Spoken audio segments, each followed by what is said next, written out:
Thank you so much, Elizabeth. And it's a pleasure to kind of really meet you now for real. I mean, we've talked before.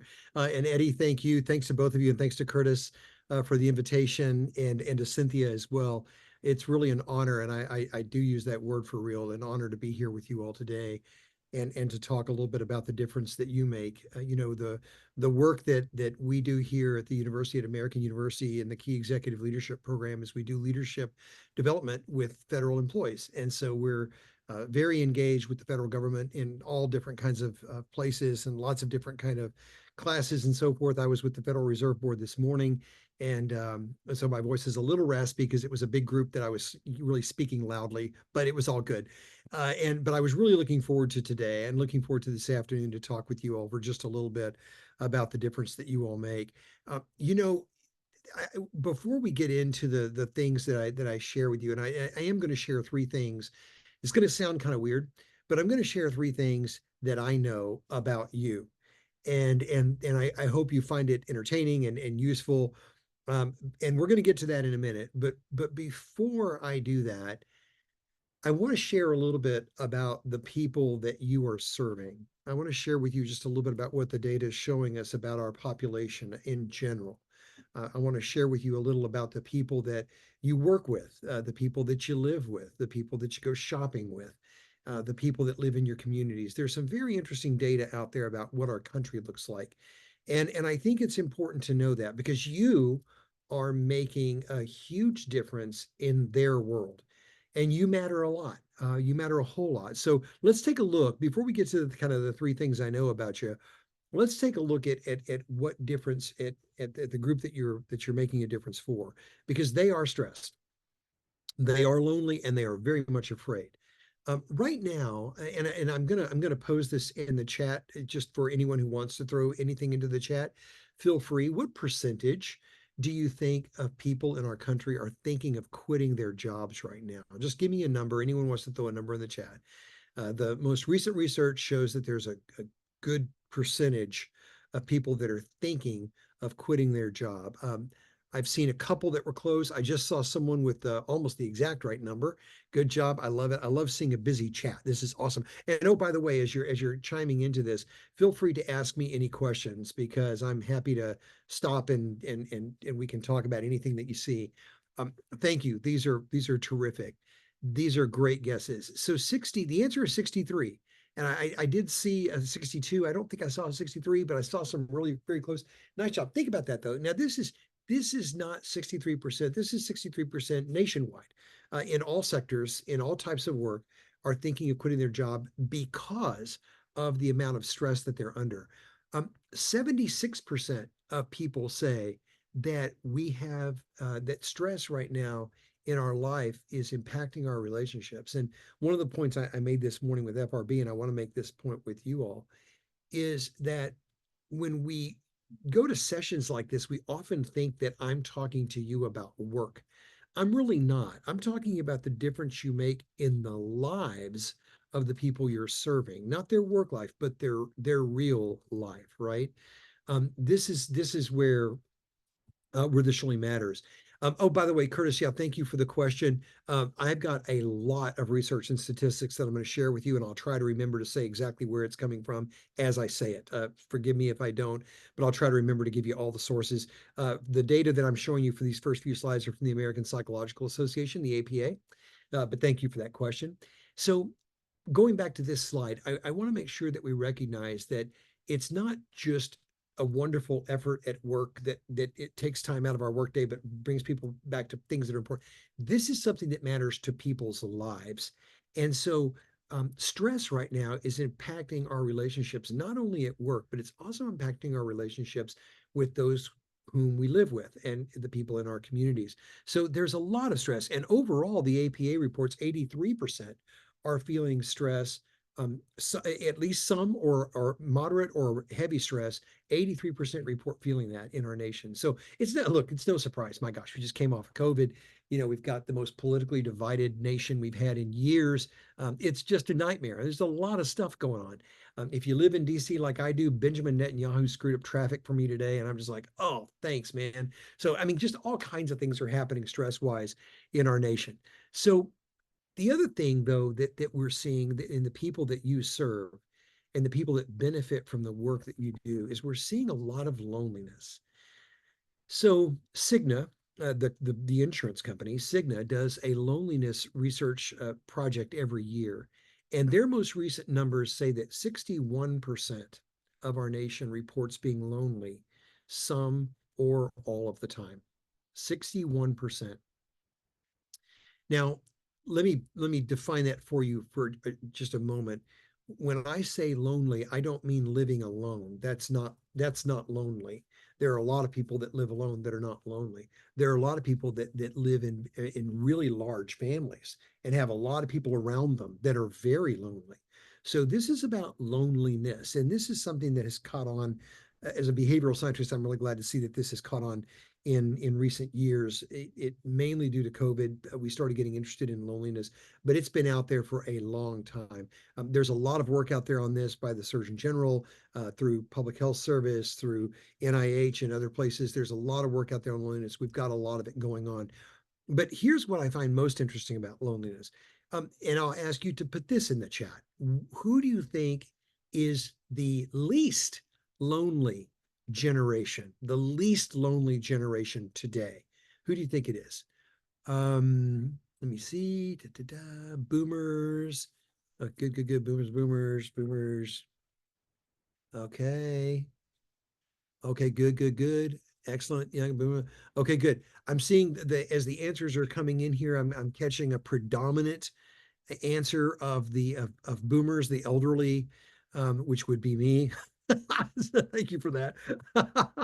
So, yeah, so there are definitely issues with loneliness for the elderly, but they're not the loneliest generation. The boomers are actually the happiest generation. Boomers and Xers tend to do pretty well. The loneliest generations are the younger generations, the Zs and the millennials. Any ideas to why that is? Any thoughts as to why that might be? There's a clue right here on the screen. Yeah, it's social media technology. Exactly. Yeah, that's exactly what it is. Now, I say this as the father of five daughters, which is why I look so exhausted all the time. Is all five of them, and I don't even know their ages. I have to ask my wife. I think they start at 24 and they go up. But we got a bunch of them, and what we have found is that social media, not we, my wife and I, but researchers have found, is that social media has a huge impact on how we perceive relationships. Now, this is not, and please hear this, especially if you're a Z or millennial, this is not an indictment on the generation. It's not their fault. It's not their fault any more than any of my characteristics, if you want to generalize, would be my fault.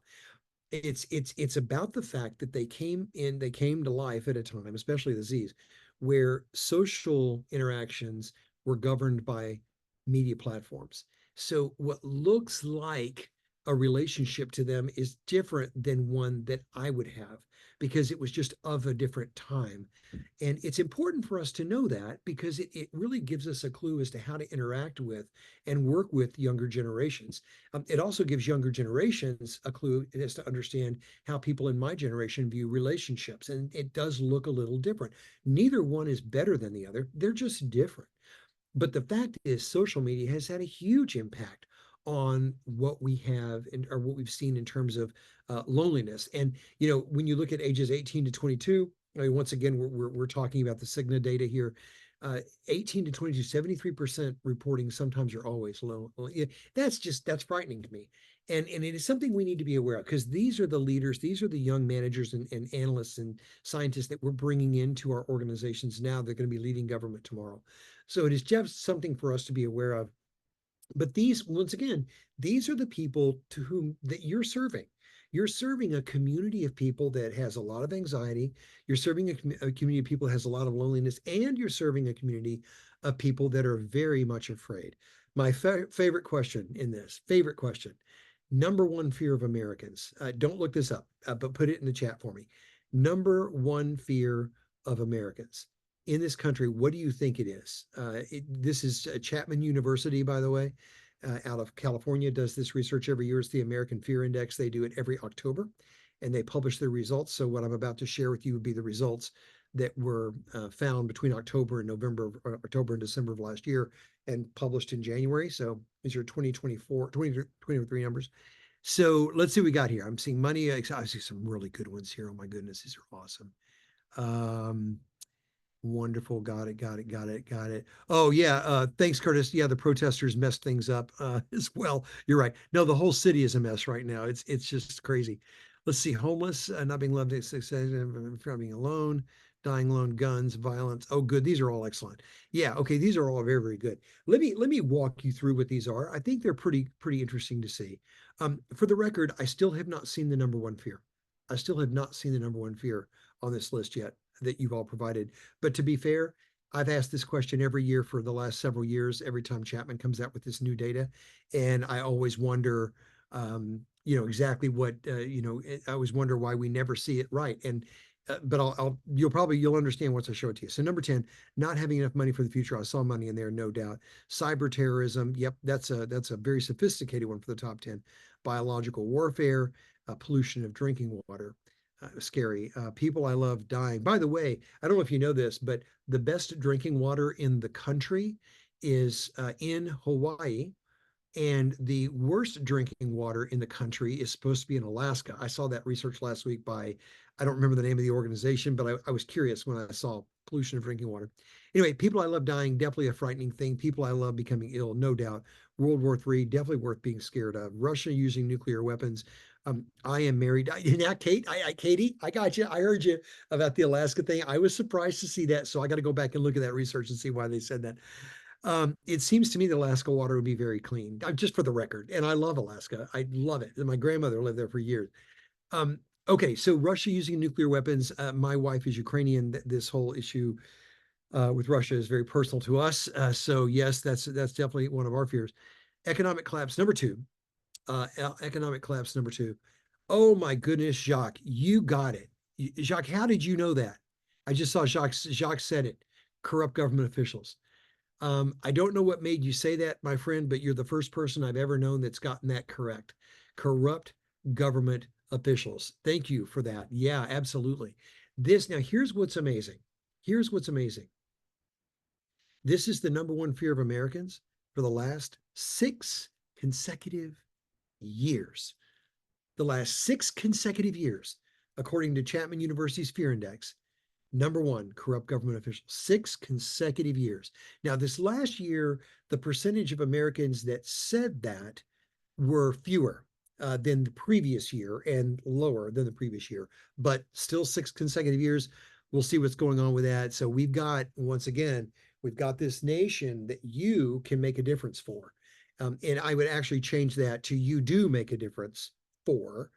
You make a difference for a population in our nation that has got a lot of anxiety, lots of fear, lots of loneliness.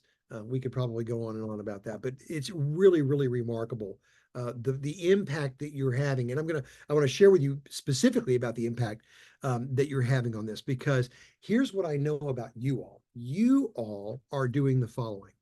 You are happier. I know you're happier because of the work you do. You're infecting people, and I know you're going to wonder about that one. That's good. I'll get to that in a minute. And you underestimate yourself. This is what I know based on science about you and the work that you do. So, Emily, I'm sorry. I love to keep up with the questions as they're coming. So thank you for that. Yes, was the survey multiple choice? It was not. It was not multiple choice. The version that I saw was not, but I think that's a good question. I'm not sure exactly what the Chapman researchers do with this data when they get it. They might depend on previous year. They might phrase the questions a little differently. It's a very good question, though. Sorry, I don't have a definitive answer for you because I didn't actually do the research. So, and thank you, Rachel, for your comment about Ukraine. Yeah, we've lost family in Ukraine, and my wife's first language is Ukrainian. She's also a senior executive in government, and so it's been difficult for all of us for a lot of reasons. So, okay, so here's what I know about you all, and this is really what I wanted to share with you all today because I thought this was really kind of cool as I was preparing for this, is that I realized, you know what? I know some stuff about these folks, and I want to tell them what I know about them. So the first thing I'm going to talk to you about is the fact that because of the work you do, and I know it's hard, because of the work that you do, you are happier. you are happier. Um, let's talk about this for a second. So this is an article that came out. Well, let me make a comment just in general. Journal of Social Psychology published a study a couple of years ago that talked about how people felt about performing kind acts or doing nice things for other people, or even just observing kind acts. And in this study, people were randomly assigned to carry out at least one kind act for someone close to them, to a stranger, or to just at least observe kind acts. And when they were doing it, they found that when they measured happiness, that after 7 days of doing kind acts, researchers found that the people that were doing the acts, even if they were doing those kind acts for strangers, were measurably happier. They were measurably happier. So we know that the work that you all do makes you happier. We know that for sure.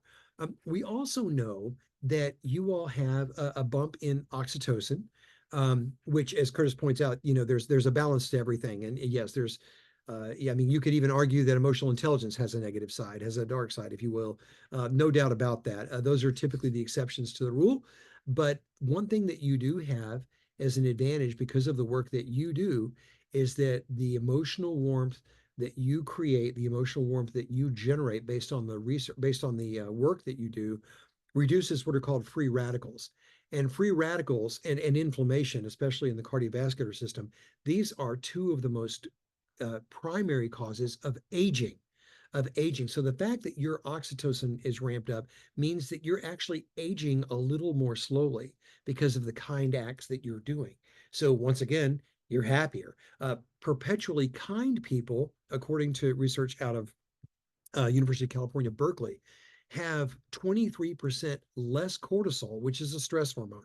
So you also have less cortisol, and are you ready for this? You age twice as slowly, 2 times slower than the average population.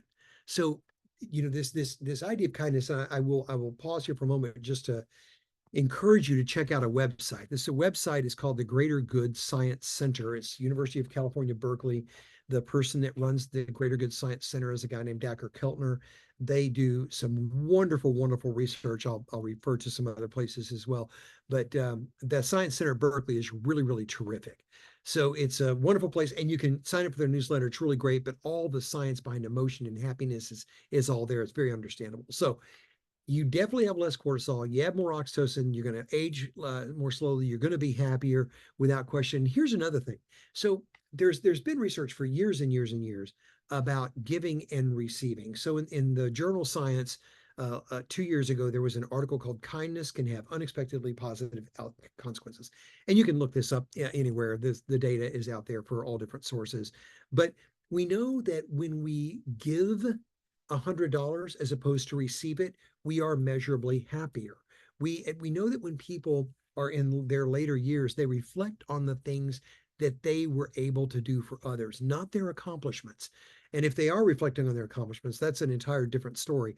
But people who are focused on that are not as happy as people who focus on what they gave and how they improved others' lives. It's typically the small things that we do for others that make us happier, that make us, healthier as well. And there was one very interesting in this article in Science that was reported. It was a pay it forward kind of a game, a pay it forward effect, and you've seen this at Starbucks and places like that. Sometimes it'll kind of catch on. But what they did was they found in this research that people who had just been on the receiving end of a kind act were substantially more likely to give more money to an anonymous person than those who had not been on the receiving end of a kind act. We know that in the workplace, when kindness is in the workplace, we are more willing to be innovative, we're more willing to be vulnerable, we're more willing to take a chance, we're more willing to sit comfortably with not knowing, all the things that are necessary to make innovation work in the workplace. So the $100 thing, and I love the Amazon gift card. I wish that were my card because I love Amazon. I know the things about Amazon, but I just still love it. So anyway, so we know that when we give, when we're giving, it definitely makes us happier. So we know we're happy. We also know that you are infecting people. I thought that was great. I showed this to my wife today, and she was like, You're really going to say that? I said, yeah, I'm going to say that. They're infecting people. And here's why you're infecting people. So UCLA, in the Badari Kindness Institute at UCLA, calls this elevation. They call it elevation. Elevation is that uplifting a moment that's often accompanied by a warm feeling in the chest, or goosebumps, or even tears. That uplifting feeling that you get when you've done something nice or been on the receiving end of good news or nice news. It's called elevation. So last night, my wife and I went to our favorite little marina bar near our home, and we went to happy hour. We were just having a drink before dinner, and one of our favorite bartenders told us she just took her phone and she dropped it down on the bar in front of us, and it had a picture of a sonogram. And we knew she had been trying to get pregnant for years, and we both just immediately started. We both burst into tears immediately, and that's elevation. So we know that whenever we're kind to others, or we deliver kind news, or we're on the recipients of kind, we end up feeling this thing called elevation. And some of the research out of Ohio State has suggested, for example, that if we witness a kind act in the workplace, so if we witness a kind act in the workplace, we are 287% more likely to repeat that act. Kindness begets kindness. And likewise, and I'll take just a momentary pause here to tell you about the other side, because toxicity and cynicism also create toxicity and cynicism. So they both breed each other. There's a very famous piece of work that was done years ago in the 70s at a seminary, where they had two sets of seminarians, and they all walked down toward their classrooms. And what they did is they staged actors in one part of the campus, where the seminarians going to that part of the campus witnessed the actors. And the actors pretended to be, one was a homeless person, and one was someone kind of yelling at him and putting him down. And, what, you're useless. Get off my campus, man. Get a job. I mean, kind of really saying terrible things. And what they did is they measured the innovation and creativity of the two sets of seminarians: the one group that saw the abuse, saw the toxicity, and the other group that didn't see it. And the people that didn't see it were happier. They scored higher on the test. The people that did witness it went into kind of a neural shutdown. And so, just like happiness and kindness breeds itself, so does toxicity. And it has a long-term impact, even well after. If you think about, maybe being in a work situation where a boss lost it and screamed at people, that takes days to get over. And there's a reason for that, a lot of neuroscience behind that, but there's a lot of reasons for that. But back to the kindness part, we know that when we witness a kind act, we are far more likely to repeat that act. And in one piece of research at UCLA, um, participants were divided into two groups. One group of participants watched a viral video called Unsung Hero. This is a video that follows a young man as he goes through his daily routine, often stopping to help others. The other half of the room watched a control video of a man performing very impressive parkour. If you know what parkour is, this kind of athletic running around, these really neat stunts and in this show of athleticism. So one video was about a guy going through his day and just being nice to people, and the other one was about some dude that has great athletic talent. They then invited both of those groups to make a donation as they left to a children's hospital. Well, which group do you think gave more money? The people who viewed the video of Unsung Hero gave 25% more to charity than the people who just saw the athletic video. And this has been repeated over and over and over again. There's so many different studies out there like this that show this, that whenever we witness kindness, when we're part of kindness, that it does have a long-term impact on us. So we know for sure that you're infecting people, but we also know this. We also know that you're undervaluing yourself. You are undervaluing yourself. And here's why I say this.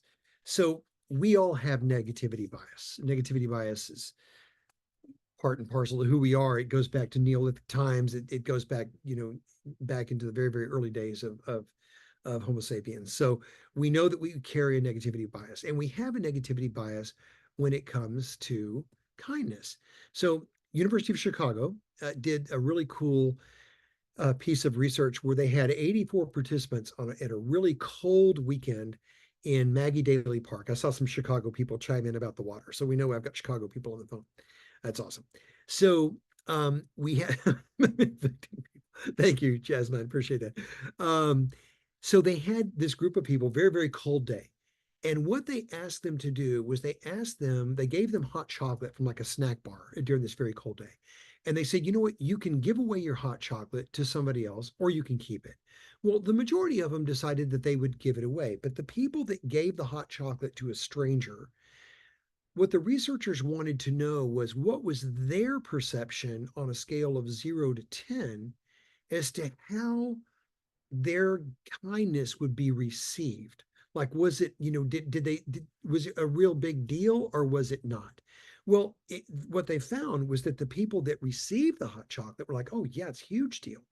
But the people that gave the hot chocolate were like, well, no, it's not really that big of a deal. It just kind of gave hot chocolate. And they didn't really feel as good about themselves as one might think. They didn't feel badly about themselves. They just underestimated the impact of what they're doing. And that's my message to you is don't underestimate the impact of what you are doing. Because what you are doing is opening the door. I mean, I've seen that list. I ran CFC when I was in the Navy, and for one of the hospitals where I was stationed. And I know what that list looks like. I know who benefits from this. And it was remarkable. So you are a direct link to that benefit. You're a direct link. And you most likely underestimate the importance of that link that you play. That was really, really huge. People that are very consistently kind do generally underestimate that. So I think that's one reason why you underestimate yourselves. Here's another one though. I don't, because people that are kind and that do kind things are kind of naturally humble, then it's hard to go, yeah, I'm all that because I'm so kind. No, I mean, it kind of fits that people that do things like you're doing are humble, so they don't really think about how good it is that they're doing what they're doing. I mean, you might, but I mean, think about what humble people look like. They're situationally aware. They retain relationships very well. They make very difficult decisions with a lot of ease. They put others first. Humble people put others first. They take the time to say thank you. They start sentences with you rather than I. They don't use the me word that often. I don't know if any of you remember this book. Sorry, I'm looking over my shoulder. Oh, there it is. Hold on. Wait, I'm going to get it. Wait, right now. Good to great. So this was a book that was written by a guy named Jim Collins. It's a rather dated book now. It's been around for quite a while, but it's a classic. And in this book, what Jim did is he took a look at companies and different organizations that by all objective quantifiable measures went from good to great. I mean, he looked at those companies, right? And what he wanted to find out was what is it about the CEOs or the administrators or the agency directors, however, whatever it was, what was it about the top leader in that organization? Were there things about them that were different than for organizations that were just good and not great? And he measured this by stock returns and mission accomplishment and resources and all kinds of quantifiable data. So there was no doubt that these companies had become great or these organizations became great and these were good. But what was it about the leaders of those organizations? Was there something different? And there was. One of them was that they had fierce resolve. That was the first thing he found. The second thing he found about the great leaders was that they were humble. That was it. Fierce resolve and humility. The book is called Good to Great. I think it's a terrific book, but I'm going to recommend. I didn't plan on leaving the camera, but I'm going to leave it again because I'm going to show you the one that I actually recommend is that one, Good to Great for the Social Sectors, because in his original book, what Jim did was primarily for-profit organizations. In this book, it's a monograph. It's very small. In this $13 little, 65-page booklet here, he applies the lessons to the social sector, to us, to the public service. So Good to Great for Social Sectors. It's on Amazon. I do not get a kickback. I do require this for a lot of my federal executives, because it's a really nice way. But it's about humility. What Jim said was, yeah, fierce resolve, but humility.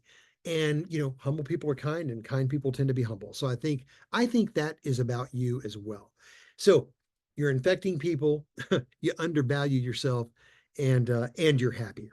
So I think that that's kind of where I'm going to fall. And here's something else I would suggest about you all, and that is that you're taking the time. I mean, you're taking the time to do this. So I have to share some of my favorite little things about time with you. I think time is it's a remarkable phenomenon. So time is the 55th most common word used in the English language, the 55th most common word. Um, but it isn't what we think it is.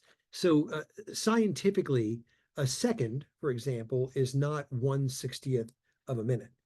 Um, the National Institute of Science and Technology over here in Gaithersburg, Maryland, they define 1 second not as 1/60th of a minute, but they define 1 second as the duration of 9,192,631,770 periods of the radiation corresponding to the transition between two hyperfine levels of the ground state of the cesium-133 atom. That's 1 second, according to NIST, which is why I can't talk to people from NIST, because they're really crazy, and they're really smart. So, but think about this: we don't control time, and even Einstein's theory of relativity dictates, and this is pretty interesting. Einstein's theory of relativity dictates that the closer you are to the center of the Earth, the slower time goes. All right. The closer you are to the center of the Earth, the slower time goes. So if you're standing up, time passes faster for your face than for your feet. So your face is older than your feet. And here's something else. The smallest, I'm sorry, this is my nerdy time stuff. And I'll get back to this other thing in a minute. The smallest standard scientific measure of time is called Planck time. And for Planck time, it takes about 550 trillion Planck times to blink once quickly. That's it. So you can imagine how short that really time is. Just really, really cool. And another thing, we actually do live in the past. David Engelman, who's done some really remarkable research in this area, talks about this, and we live about 80 milliseconds in the past. So anyway, that's just kind of some interesting things about time. Time is, but here's the thing about time. We don't own it, but we expend it. We don't own it, but we can waste it. We don't own it, but we can owe it, and we can, and we can give it. I mean, but we don't own it, but it's all around us. And that's what I think is really cool, is that you all are taking the time to do this amazing work, infecting people, underestimating yourself, being happier, and making the people around the people that you serve, making them happy as well, and giving them things that they would never, ever have. I want to share with you a quick story just to wrap up about time, about taking the time. So what you're seeing here is Austin, Texas, Breckenridge Hospital. This hospital is not there anymore. It has been torn down. But I grew up in Austin, and in my right out of high school, after flunking out of the University of Texas, I decided I better do something with my life, because otherwise I was going to drive nothing wrong with driving a truck, but I would be driving a wrecker with my dad, and that was fine. But I've got I'm not really a record driving guy. I've got musician's hands, and I just couldn't do it. I don't like dirty fingernails. It wouldn't work. And so, and my dad was like, son, you better do something with your life, or like yeah, Kelby, I bail. I was terrible at UT, staggering 1.6 GPA. So I went to Austin Community College, and I became a surgical technologist. So, for those of you who don't know what a surgical technologist is, if you've ever had surgery, you probably didn't see them. When they rolled you into the operating room, they would have been the ones with their back to you, messing around with instruments and medications and things like that. They're the ones, if you've ever watched, what is the name of that TV show with Dr. McDreamy and Dr. McSteamy, and what's the name of that show? Anybody? Come on, the name of that hospital show. Thank you, Grey's Anatomy. Thank you. Thanks, Michelle. So yeah, so in that show, the people handing the instruments to the surgeons, those are the surgical technologists. So I went to school for a year, learned how to be an OR tech, and this is where I worked, at Breckenridge Hospital. So I worked there, and I scrubbed on everything, open hearts and craniotomies and kidney transplants and everything. And a young guy, young tech, very young tech, but really enjoyed the work. And but I knew that I was going to do something different. And what I wanted to do, oh, Michelle, you're going to love this. What I wanted to do was I wanted to be an operating room nurse. So I was in the OR.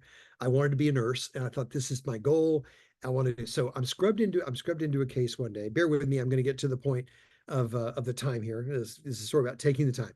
So I'm scrubbed into a case one day, and the surgeon asked for an instrument that we didn't have.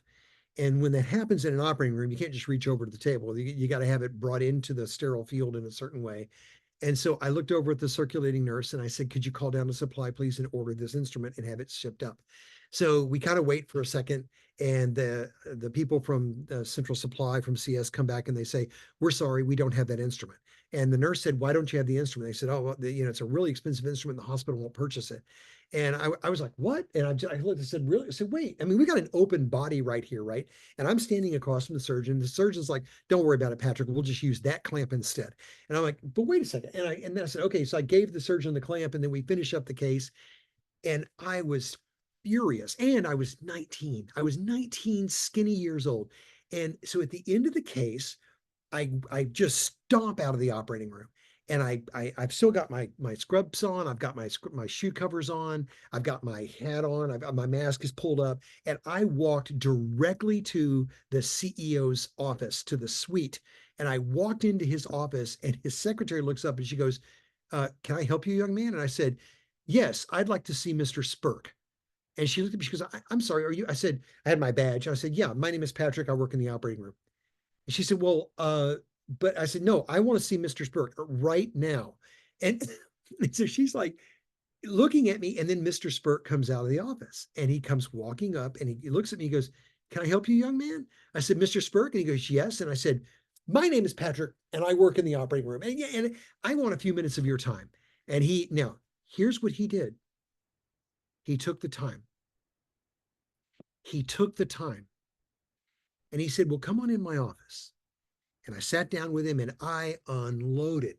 "I see you're building a new parking garage out there, Mr. Spurk." By the way, you see that here, the parking garage that was there. "I see you're building a new parking garage for your surgeons. Why can't you pay the whatever it costs for this particular clamp for this surgeon who needed something with an open body, and you can't afford the clamp, but you can afford the parking garage?" I said, "Can you explain that to me? This is a patient care issue. This is a quality." I mean, I just went off.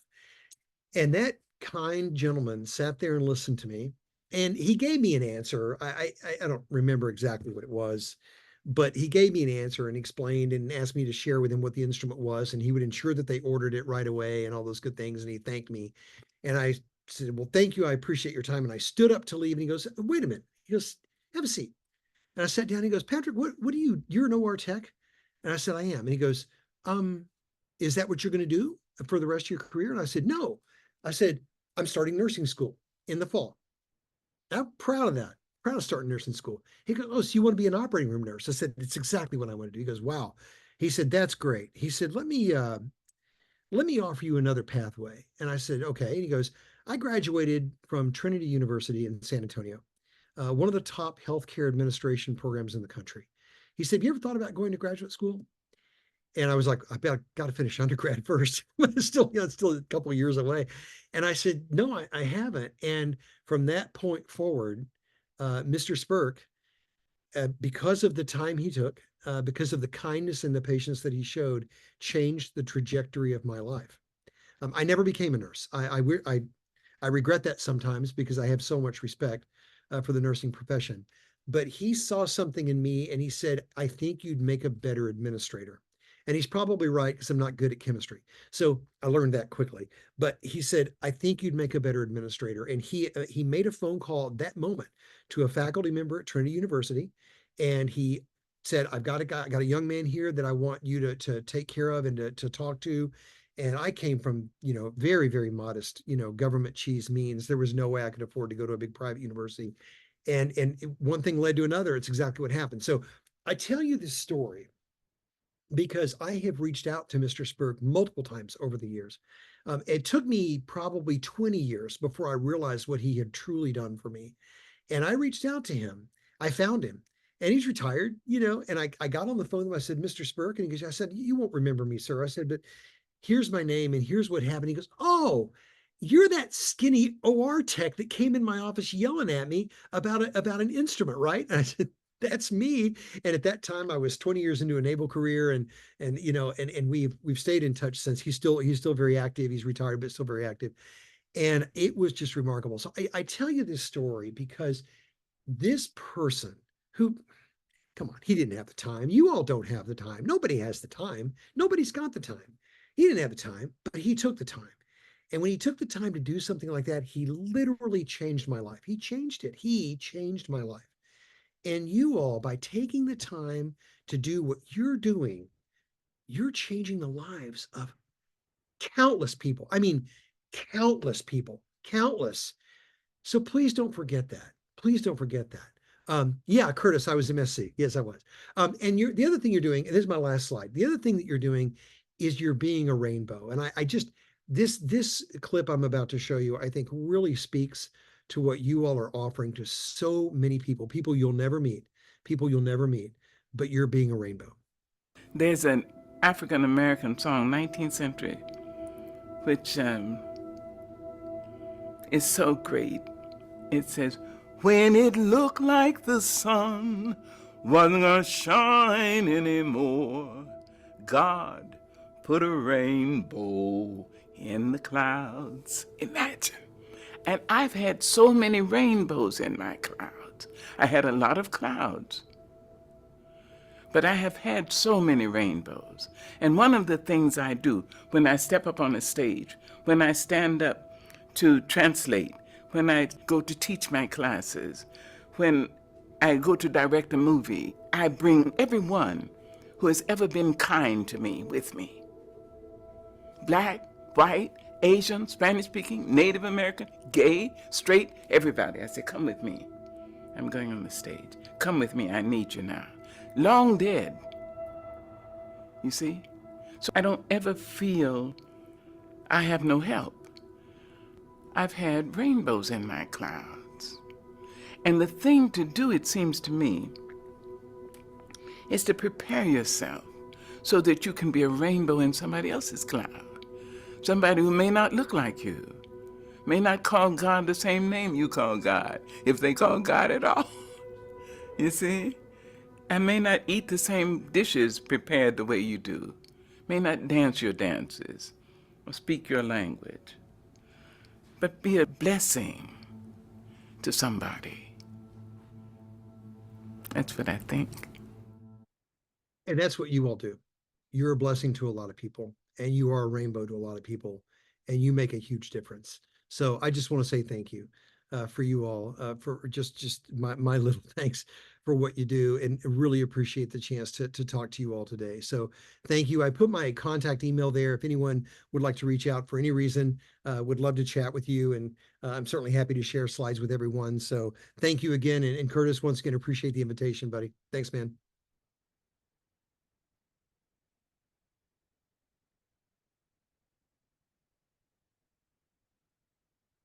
You're on mute, Curtis. Oh, and you know what? Curtis was probably saying really nice things about me. Now he's got to repeat them. Exactly. That was an absolutely amazing presentation. Very inspiring.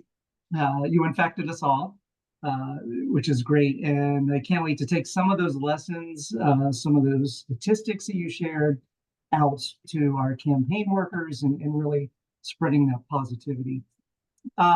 And I want everyone to realize that you and Chris Jarvis, our next presenters, all donate your time and your knowledge to this program. And it's because of that that we're able to make this training free for all of the participants. So that's just another level of gratitude that we have for you being here today. So, folks, we're going to take a break until 3 o'clock. Now, we have another session at 3 p.m. We're going to go over CFC statistics. We have folks from the Giving Tuesday team who are going to give us a deep dive into trends and learning more about what the numbers are telling us. Before we break, though, I want to go over a couple announcements. And one is to remind you that we are recording every session, and we're going to make those available to you. In fact, we're uploading them to YouTube as we speak. We'll send you an email as soon as they're available, and we will also make sure you have all of the slide decks from our presenters.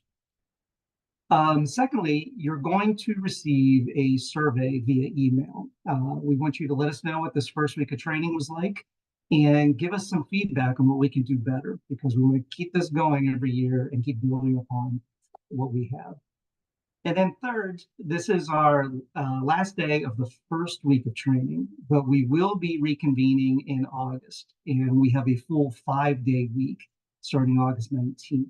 So I hope that you'll come back. I hope that you will share the registration link with your colleagues who may benefit from some of this information. You can find the full agenda on the givecfc.org website, as well as the registration. So with that, we'll take a break. Please be back. We're going to start promptly at 3 p.m. Thank you.